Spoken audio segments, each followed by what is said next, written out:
মনোনয়ন বৈধ ঘোষণা পেলেন কেশবপুরে ধানের শীষের প্রার্থী। যশোর জেলা প্রতিনিধির তথ্যচিত্রে দেখুন বিস্তারিত। যশোর ৬ কেশবপুর আসনে বিএনপি মনোনীত ধানের শীষের প্রার্থী আবুল হোসেন আজাদের মনোনয়নপত্র বৈধ ঘোষণা করেছেন জেলা রিটার্নিং কর্মকর্তা। মনোনয়নপত্র যাচাই বাছাই শেষে এ ঘোষণা দেন তিনি। শুনানি শেষে রিটার্নিং কর্মকর্তা জানান, প্রয়োজনীয় সব কাগজপত্র ও বিধি অনুসারে আবুল হোসেন আজাদের মনোনয়নপত্র বৈধ হিসেবে গ্রহণ করা হয়েছে। মনোনয়ন বৈধ ঘোষণার পর সাংবাদিকদের সঙ্গে আলাপকালে আবুল হোসেন আজাদ বলেন, আমাদের সবাইকে নির্বাচনের আচরণবিধি মেনে চলতে হবে। সুষ্ঠু নির্বাচন আয়োজনের জন্য নির্বাচন কমিশনকে সহযোগিতা করা সবার দায়িত্ব। আমি এই মুহূর্তে তো নির্বাচনী তফসিলের বিভিন্ন আইনের মধ্যেই আছে।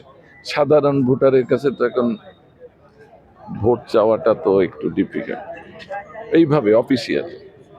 এ বিষয়ে বিস্তারিত জানানো হবে ডেস্ক রিপোর্টে। আয়েশা আক্তার, বাংলানেট এক্সপ্রেস।